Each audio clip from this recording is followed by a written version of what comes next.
These are thousands of people training in gyms every single week, lifting weights, eating enough, sleeping enough, and still not growing, not even close. The reason isn't effort, and it isn't genetics. One principle underpins every pound of muscle ever built, and most people either don't know it or don't apply it consistently enough to see results. That principle is progressive overload, and this video breaks down exactly what it is, where it came from, the biology behind why it works, and how you apply it to actually gain size. This is an opinion. It's backed by decades of peer-reviewed research and meta-analysis data that we'll cover throughout. The earliest recorded version of progressive overload didn't come from a lab or a journal. It came from ancient Greece, around the 6th century BC, and it involves a wrestler named Milo of Croton. When Milo was an adolescent, a neighbor's calf was born nearby, and every single day, Milo lifted that animal onto his shoulders and walked around with it. Day after day, week after week, that calf grew heavier, and Milo's body kept pace, adapting each time to a load slightly greater than the one before. By the time the animal had grown into a full-sized bull, Milo had become one of the most powerful athletes in the ancient world. Now this is a legend, not a verified historical event, but as an illustration of the concept, it's almost too perfect to ignore. Systematic, gradual increases in physical demand over time, forcing continuous adaptation. That's the entire principle, and Milo had accidentally stumbled onto it 2,500 years before anyone gave it a name. The science took considerably longer to catch up. The scientific origin of progressive overload traces back to the United States in 1945, during the final years of World War II. Orthopedic injuries among American servicemen were overwhelming military hospitals at a rate the system wasn't built to handle. And the backlog wasn't just about numbers. The rehabilitation protocols of the time required such lengthy recovery periods that soldiers were spending months in physical therapy with barely measurable progress. One Army physician looked at that system and decided it wasn't good enough.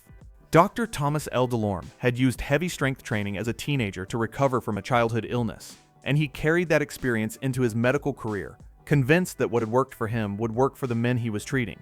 What nobody at the hospital expected was how far he'd pushed the idea. DeLorme's new protocol had patients lifting their 10-repetition maximum, the heaviest weight they could manage, for exactly 10 reps, which was considered an aggressive departure from the cautious, low-intensity methods being used at the time. By 1948, he had refined the system into 3 progressively heavier sets of 10 repetitions per session, and he named the approach progressive resistance exercise. His superiors weren't immediately on board, and DeLorme had to personally persuade Army leadership to expand the physical therapy facility at Gardner General Hospital to make the program possible. The results ended that debate. The protocol outperformed every older method it replaced, and was adopted as standard practice in both military and civilian rehabilitation. Running those training sessions alongside DeLorme was a bodybuilder named John Farbotnik, who was himself at Gardner General recovering from a combat injury, and in 1950, Farbotnik won the Mr. America title. In 1951, DeLorme published the definitive text titled Progressive Resistance Exercise, Technique and Medical Application, a book widely read by physicians that helped legitimize strength training as a serious medical discipline and laid the groundwork for the science of resistance exercise as it exists today. DeLorme went on to become a professor of orthopedic surgery at Harvard University. One physician, one hospital, one war, and the entire foundation of modern strength training came out of it. Now let's look at the science. Knowing where progressive overload came from is one thing, but understanding why it works at a biological level is what separates people who train intelligently from people who just show up. When a muscle contracts under load, the fibers experience mechanical tension, and that tension activates mechanosensors embedded inside the fibers themselves. Those sensors detect the demand being placed on them and trigger a cascade of molecular signals, most notably through a pathway called mTOR, the mechanistic target of rapamycin, which functions as the on switch for muscle protein synthesis. IGF-1, or insulin-like growth factor, acts as a key upstream activator of this mTOR pathway, amplifying the growth signal. When mTOR gets activated, the body begins building new muscle protein to repair and reinforce the fibers that were stressed. And that process is what hypertrophy actually is. But here's the thing that most gym goers never fully grasp. When training stress remains constant, the body adapts completely, and the growth signal disappears entirely. This follows what exercise physiologist Hans Selye described as the general adaptation syndrome, the body's 3-stage response to stress: alarm, adaptation, and exhaustion. Progressive overload keeps us in that adaptation phase. Muscle tissue doesn't accumulate because the body wants to look better. It accumulates because the body was exposed to a demand it couldn't fully meet, and building more muscle is how it protects itself from that happening again. Once it can fully meet that demand without difficulty, the stimulus is gone, adaptation stops, and the plateau begins. Progressive overload is the mechanism that prevents that from happening, because by consistently pushing the demand forward, even slightly, the body is always chasing an adaptation it hasn't quite finished making. The benefits don't stop at muscle size. Progressive resistance training promotes the development of stronger and denser bones, ligaments, tendons, and cartilage alongside the muscle tissue, while also improving blood flow to the trained regions and increasing the efficiency of the nervous system itself. A significant portion of early strength gains come not from bigger fibers, but from the brain getting better at recruiting those fibers. And studies confirm that the increased responsiveness between the brain and the muscles is part of what makes the training work. Research also shows that increased muscle strength from progressive training reduces the risk of all-cause mortality, regardless of muscle mass. Which means this isn't just about aesthetics, it's about living longer and moving better while you're alive. The research on progressive overload is consistent, specific, and worth knowing in detail. Applied consistently over an 8 to 16 week period, resistance training with progressive overload produces a 5 to 20% increase in skeletal muscle volume or mass in younger to middle-aged adults. And that's not a marginal improvement, that's a physically visible transformation in under 4 months.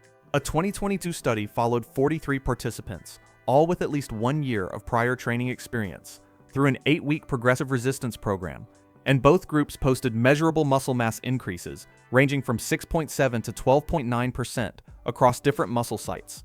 Trained individuals, not beginners, and still producing gains in under 2 months. A 2024 study by Chavez and colleagues assigned 39 untrained young adults, 20 men and 19 women, to one of 2 progression protocols over 10 weeks. One group increased load, the other increased reps. Both groups saw their 1-rep max climb from roughly 52 kilograms up to 68 or 69 kilograms, and both groups posted similar increases in muscle cross-sectional area. The method of progression turned out to matter far less than whether progression was happening at all. Schoenfeld's meta-analyses from 2017 and 2019 confirmed a clear volume to hypertrophy dose-response relationship. Higher training volumes, which are the direct result of structured overload, produced greater muscle growth than lower volumes across the board. A separate systematic review and network meta-analysis found no significant differences in hypertrophy between low, moderate, and high-load training when sets were taken close to failure. The load range mattered less than proximity to failure, which reinforces the same conclusion the Chavez study reached. What drives growth is the fact of progression, not any single method of achieving it. Progressive overload isn't a single action, it's a set of levers, and knowing all of them gives far more flexibility in how to program and how to keep moving forward when one variable stops cooperating. The most obvious lever is load, meaning adding weight to the bar. If last week's squat session called for 100 kilograms across 5 sets of 5, this week adds 2.5 kilograms and gets the job done. But load is only the beginning. Volume, which is total sets multiplied by reps, is the second lever, using the exact same weight while adding a set, or moving from 8 reps to 10 reps, increases the total work demand placed on the muscle.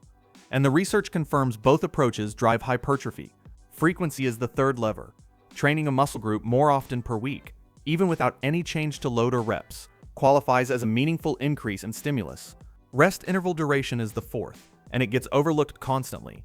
Training the same load with 2 minutes of rest between sets instead of 3 makes the muscles work harder relative to their recovery, and that's overload by a different name. Beyond those 4, additional methods include increasing range of motion, extending time under tension, and improving technique efficiency, all of which allow greater muscle fiber recruitment from the same nominal load. The practical takeaway is simpler than the science makes it sound. Every session needs at least one thing that was harder than last time: more weight, more reps, 1 extra set, 30 seconds less rest. The size of the increment is almost beside the point. What matters is the direction, and the direction is always forward. One note that matters more the longer someone has been training. Research identifies a ceiling effect, where gaining additional muscle mass becomes progressively harder with experience, meaning more demanding protocols are needed to keep generating results. Beginners grow fast because the gap between their current capacity and their ceiling is wide, and as that gap narrows over months and years, tracking progression carefully and refusing to let sessions become comfortable becomes less of a good idea and more of a requirement. Decades of research on progressive overload have produced genuine scientific debates, and the most relevant ones are worth knowing so you can make informed decisions about your own programming. The volume versus load debate is the biggest one. The traditional assumption held that heavier weight means more muscle, but a 2024 paper argues that tracking changes in total training volume tells very little about actual muscle growth adaptations, and that volume alone doesn't explain the differences in hypertrophy between programs. Progression rather than any fixed quantity of volume is what the data keeps pointing back to. Natural lifters versus enhanced athletes is the second debate worth flagging. A structured literature review found that drug-free athletes respond best to programs built around progressive loading, while athletes using anabolic steroids appear to depend more on raw volume as their primary driver of growth. For anyone training without pharmaceutical assistance, progressive load becomes even more central to results, not less. The repetition continuum is the third debate. The model that heavy loads maximize strength, moderate loads maximize hypertrophy, and light loads maximize endurance has been a standard framework in gym culture for decades, but current research doesn't fully support it.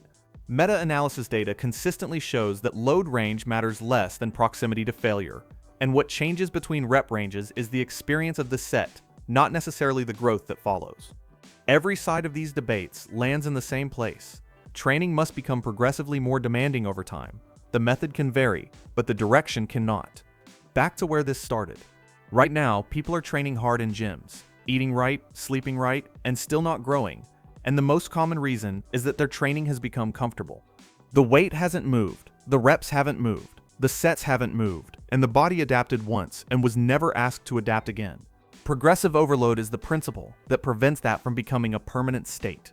Milo of Croton discovered a version of it 2,500 years ago by walking around with a growing calf. Dr. Thomas DeLorme formalized it in 1945 at a military hospital where injured soldiers needed to recover faster than the existing system could manage.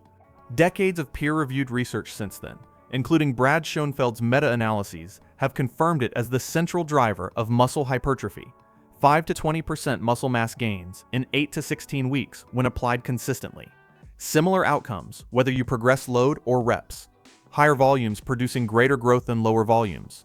And a nervous system, a skeleton, and a cardiovascular system that all get stronger alongside the muscle. The program doesn't need to be complicated, and the techniques don't need to be advanced. What every session needs, above everything else, is one measurable thing that makes it harder than the last one. That's the rule. That's always been the rule, and now you have every reason to apply it. If you've been lifting for months and your arms still look the same, stop what you're doing. You don't have a genetics problem, you have a strategy problem.